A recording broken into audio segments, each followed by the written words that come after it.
ሰላም ጤና ይስጥልኝ እንደምን አላችሁ የጌታ ሰላምና ጸጋ ይብዛላችሁ። እንግዲህ ዛሬ እግዚአብሔር ቃል አብረን የምንመለከተው አንዳንድ ነገሮች ላሳያችሁ የምፈልጋቸው ነገሮች አሉ። ከዛ ከአዲስቱ ኢየሩሳሌም በፊት ስለ ጌታ መምጣት ብቻ ሳይሆን ስለ መሞት ትንሽ ልንገራችሁ። ሞት አስፈሪ ነው አይደለም? ሞትን የማይፈራ የለም። ብዙ ሰዎች ሞት ይፈራሉ። ብዙ ሰዎች በጣም ሞት ይፈራሉ። በተለይ የጌታ ያልሆኑ ሰዎች በጣም ሞት ይፈራሉ። ስለዚህ የተማረ ሰው ይሞታል፣ ያልተማረ ይሞታል፣ ወጣት ይሞታል፣ ሽማግሌ ይሞታል፣ አሳዛኝ በሆነ መንገድ ህፃናት ይሞታሉ፣ ሰዎች ታሞ ይሞታሉ፣ በድንገት ይሞታሉ፣ በሰው ይሞታሉ።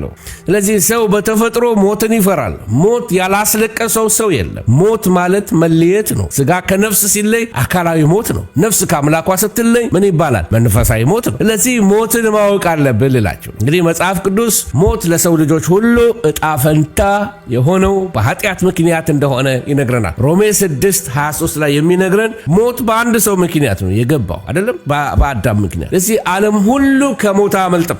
ምክንያቱም ሁሉም ኃጢአትን ሰርተዋል፣ የእግዚአብሔርን ክብር ጎድሏቸዋል። ስለዚህ ይሄ ሮሜ 5:12 ላይ የሚናገረው ነገር አስቀድሞ እንግዲህ እግዚአብሔር ነግሮታል። አዳም ሞትን ትሞታላችሁ ብሎ አስቀድሞ ነግሮታል። ስለዚህ አስጠንቅቆት እያለ አዳም የተከለከለውን በመብላቱ እግዚአብሔርን በደለ። ስለዚህ ስለ ሞት ስናስብ መጀመሪያ ወደ አእምሯችን የሚመጣው አካላዊ ሞት ነው። መጽሐፍ ቅዱስ ግን 3 አይነት ሞቶች እንዳሉ ያስተምረናል። አካላዊ ሞት እንዳልኳቸው መጀመሪያ አንድ ሰው የነፍስ ከስጋ መለየት ሲሆን፣ በተለይ በህመም ይሞታል። ሰው ቅድም እንዳልኳቸው አደጋ ይሞታል። አርጅቶ እድሜ ጠግቦ እንደ ዳዊት እድሜ ጠግቦ ይሞታል። ደስ ይላል። የልጅ ልጅ አይቶ ባርኮ የልጅ ልጆቹን እንደነ ያዕቆብ እንደነ አብርሃም በቃ ባርከው በመልካም ሽምግልና ወደ እግዚአብሔር ተሰበሰበ ይባላል። ይህ ጤነኛ አሟሟት ነው። በጣም ደስ የሚል አሟሟት፣ ባልጋው የልጅ ልጅ አይቶ ባርኮ የሚሄድ በጤና ኖሮ ማለት ነው። ስለዚህ አዳም ከአፈር ተሰርቶ ወደ አፈር እንደሄደ ሁሉ የሰው ዘር በሙሉ የተመደበለት ይሄ ነው። ስለዚህ ስንሞት በውስጣችን አንድ ነገር ህይወት የነበረ ነገር ህይወት ያንቀሳቀሰን የነበረ ነገር ወጥቶ ይሄዳል። ነፍስ ወይ መንፈስ ብትሎት ከስጋችን ተለይቶ መኖሩን የሚቀጥል ሌላ በውስጣችን እግዚአብሔር እፍ ያለብን የህይወት እስትንፋስ ያ ወደ እግዚአብሔር ይወሰናል። አፈር ነህና አዳም አንተ ግን ወዴት ትመለሳለህ? ወደ አፈር ትመለሳለህ ይለዋል። ስለዚህ ታዲያ አንድ ሰው ሲሞት መንፈሱ ምን ይሆናል? መጽሐፍ ቅዱስ ምን ይለናል? መንፈሳቸው ትወጣለች። ሌላው የእንስሶችን ሲናገር ወደ መሬታቸው ይመለሳል ይላል። የሰው ነፍስ ደግሞ ወደ ፈጣሪው ይሄዳል ይላል። ለዚህ አንድ ሰው ሲሞት መንፈሱ መንፈሳዊ ፍጥረት ሆኖ በሌላ ዓለም መኖሩ ወይንም ደግሞ በእግዚአብሔር ዘንድ መኖሩ የማይቀር። ስለዚህ የማይሞት ነገር ውስጣችን አለ። የሰው መንፈስ አይሞትም፣ ዘላለማዊ ነው፣ የሚቀጥል ነው። ከእግዚአብሔር የወጣ እፍ የተባለ ነገር የእግዚአብሔር ህይወት ወደ ውስጣችን አንዴ ከገባ አይሞትም። ሰይጣን ለዘላለም የሚቃጠለው የእግዚአብሔር እስትንፋስ ወይም እግዚአብሔር ስለፈጠረው ነው። ከእግዚአብሔር የተፈጠረ ነገር ሁሉ አይሞትም። ስለዚህ ሰው ይቀጥላል መኖሩ ነው። ይሄ ስጋ ግን ከአፈር ስለተሰራ ወደ አፈር ይገባል። መጽሐፍ የሚነግረን ይሄንን ነው። መክብብ 12:7 ላይ ወደ ሰጠው ወደ እግዚአብሔር ይመለሳል ብሎ ይናገራል። በጥንት ዘመን ፈላስፎች ነበሩ፣ እንደ ሶቅራጥስ፣ ፕሌቶ ቢባሉ በፍልስፍና ነፍስ ልትወለድ ትችላለች፣ ልትጾም ትችላለች፣ ልትጠገብ ትችላለች፣ ልትራብ ትችላለች የሚሉ ፍልስፍናዎችን ለሰው ልጆች ያስተምሩ ነበር።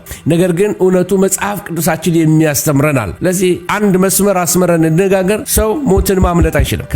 ሰው በራሱ ጥበብ የፈለገ ራሱን በዳይት ይጠብቅ፣ በስፖርት ይጠብቀው፣ በተመቸ አገር ይኖር፣ የትም ይኖር፣ ሞትን ማምለጥ የሚችል ሰው ማንም የለም። ሌላው ደግሞ የመኖር አንዱ ፋክት ነው። በቃ የኑሮ ፋክት ነው፣ ገሃድ ነው፣ እውነት ነው። ስለዚህ አንድ ሰው ይኖራል፣ እድሜውን ጨርሶ የተመደበለትን ጊዜ ጨርሶ ይሞታል። ሰዎች በጣም ሀብታም ሲሆኑ፣ ሰዎች በጣም ባለጠጋ ሲሆኑ፣ ሰዎች ሁሉ ነገር ስሙዝ የሄደላቸው ሲመስላቸው የሚሞቱ አይመስላቸው። ስለዚህ እግዚአብሔርን አይፈልጉት። ወገኖች ሆይ ከሰው ዘር ያልሞቱ ሄኖክና ኤልያስ ብቻ ነው የነበሩት። መጽሐፍ ቅዱስ እንደሚነግረን ዘፍጥረት 5 እና 2ኛ ነገሥት 2 ላይ አለላቸው። ስለዚህ ይሄ ሊሆን የሚችለው ሳይሞቱ በህይወት መኖር የሚቻለው ወይም መቀጠል ኑሮን የሚቻለው ከንጥቀት በኋላ ያሉ ቅዱሳን ብቻ፣ በንጥቀት ውስጥ የሚያልፉ ቅዱሳን ብቻ ናቸው። ሰው አንድ ጊዜ ነው የሚሞተው። ሞት እየተደጋገመ ወደ ሰው አይመጣም። አንድ ጊዜ ነው የሚኖር ሰው። የሚመጣው አንድ ጊዜ፣ ለሰው አንድ ጊዜ ሞት፣ ከዛ ፍርድ ተመድቦበታል ይላል። ስለዚህ ሞት የሚፈራም ነገር አይደለም። በእውኑ መሳፈሪያውን ከያዙ ወይንም ደግሞ ፌርማታው እንደደረሰ ካወቁ ዝግጅት ያስፈልገዋል። እና መጽሐፍ ቅዱስ እንደሚነግረን አንዳንድ ጊዜ ሞት እንደ እንቅልፍም ተደርጎ የተወሰደበት ጊዜ አለ። ምክንያቱም የሰው መንፈስ መንፈሱ ከሰው ሲወጣ ስጋው ወደ አፈር ሲገባ አቀማመጡ አተኛኘቱ እንደ እንቅልፍ ስለሚወሰድ እንደ እንቅልፍ ተደርጎ ይወሰዳል። ሌላው ደግሞ ምድር አድካሚ ስለሆነ ለዚህ ነው መጽሐፍ አፈር ነህና ወደ አፈር ትመለሳለህ። ሌላው ሞት እንደ ረጅም ጉዞ ተወስዷል። እንቅልፍ ብቻ አይደለም፣ ረጅም ጉዞ ተደርጎ ይሄ የሚያሳየው ምንድነው? ታስታውሳላችሁ በሐዋርያት ሥራ ላይ ዶርቃ በሞተችበት ሰዓት ላይ ከእነርሱ ጋር ሳለች የለበሰችውን ልብስ ይዘው ሴቶቹ ያለቅሱ ነበረ። አካሏ አጠገባቸው ቢሆን ዶርቃ ግን አጠገባቸው አልነበረች። ስለዚህ ከእነርሱ ጋር ሳለች ይላል የለችም ማለት የሆነ ጉዞ ሄዳለች። አዘ ጆርኒ ሞት እንደ ጆርኒ ይወሰዳል። ለዚህ ነው ብዙ ሰዎች አሁን ተለይተውን ሄዱ ይባላል፣ ወደ ጌታ ሄደ ይባላል። ጳውሎስ ይህንን በፊልጵስዩስ 1:23 ላይ ጳውሎስ ምንድነው ሞትን እንደ ጉዞ ነው ሊሄድ ከጌታ ጋር ልኖር እናፍቃለሁ ይላል። መጽሐፍ ቅዱስ ሌላ የሚሰጠን ምሳሌ ድሃው አልዓዛር በሞተበት ጊዜ ላይ መላእክት ተሸክመው ወደ አብርሃም እቅፍ ወሰዱት። ጆርኒ ጉዞ አድርገው ነው የሚያሳዩት። ስለዚህ ሞት እንደ ጉዞ ነው። ከዚህኛው ዓለም ወደ እግዚአብሔር መንግስት የዳሩትን ይወስዳሉ። ስለዚህ መላእክት ተሸክመው መውሰዳቸው የሚያመለክተን ይህንን ድሃውን አልዓዛርን ጉዞን ነው የሚያመለክተን እና አይዟችሁ አትፍሩ፣ ስለ ሞት ተስፋም አለው። ፊት ለፊት አይን ለአይን ከኢየሱስ ጋራ መተያየት ነው ሞት። ሌላው ደግሞ ሊሄድ ከጌታ ጋር ፊት ለፊት ላየው እወዳለሁ ይላል። ዛሬ በገነት ከኔ ጋር ትሆናለህ ሉቃስ 23:43 ላይ ታስታውሳላችሁ አይደለም? ስለዚህ ከጌታ ጋር ፊት ለፊት የመተያየት ቦታ ይሆንልናል። ሌላው ደግሞ ለአንዳንዶቹ ላላመኑት ሞት ምንም መጽናኛ የለው። ላላመነ ሰው ሞት መጽናኛ የለው። ሞት የፍርድ ቦታ ነው። በቃ የዘላለም ጥፋት ነው የሚሆነው። ሰው ንስሐ ሳይገባ ሲሞት፣ ሰው ከእግዚአብሔር ጋር ሳይታረቅ ሲሞት ኢተርናል ዳሚኔሽን ለዘላለማዊ ኩነኔ ውስጥ፣ ዘላለማዊ ፍርድ ውስጥ፣ ዘላለማዊ የሆነ ኩነኔ ውስጥ ይገባል። ከዛ የሚያወጣው ምንም ነገር የለም። ሲኦል በጣም አሰቃቂ ስፍራ ነው። መጽሐፍት ሁሉ ይመሰክሩልናል። ስለዚህ ለሞት ሰዎች መዘጋጀት አለባቸው እና እርግጠኛ ናችሁ ወይ? በካቶሊክ እምነት ውስጥ ምን አለ? አስተምህሮታችን ይስተካከል፣ መረዳታችሁ ትክክለኛ መሆኑን ለማረጋገጥ ነው ይህን ትምህርት ማስተምረው። ምክንያቱም አንዳንዶቻችን ከተለያየ ባክግራውንድ ነው የመጣ ነው። በካቶሊክ ባክግራውንድ መንጽኤ ሞታን የሚባል ፑርጋቶሪ፣ በጣሊያንኛ ፑርጋቶሪዮ ይሉታል።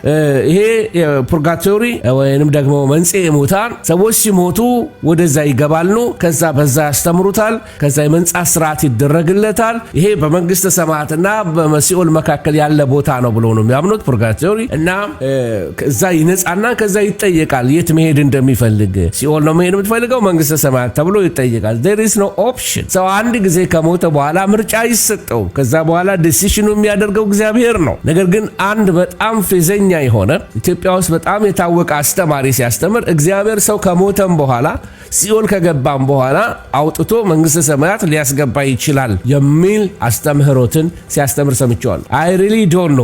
በምድሪቱ ላይ ብዙ አስተማሪዎች አሉ። ነገር ግን እንዲህ አይነት ደፋር አስተማሪዎች እየመጡ ነው ያሉት። ስለዚህ ከሞትክ በኋላ ፑርጋቶሪ ገብተህ ትወስናለህ ሳይሆን የመዳን ቀን ዛሬ ነው። ምናልባት ጌታን ሳትቀበሉ ንስሐ ያልገባችሁ ከእግዚአብሔር ጋር ያልታረቃችሁ ሰዎች ካላችሁ ነገ ከሞትክ በኋላ የሚለውን ከንቱ ትምህርት ሰምታችሁ ከሆነ ከሞትክ በኋላ እድል የለም። አንድ ጊዜ ትኖራለህ። ከዛ በኋላ ምላሽ ትሰጣለህ። ከዛ በኋላ ምንም ኦፕሽን የለም።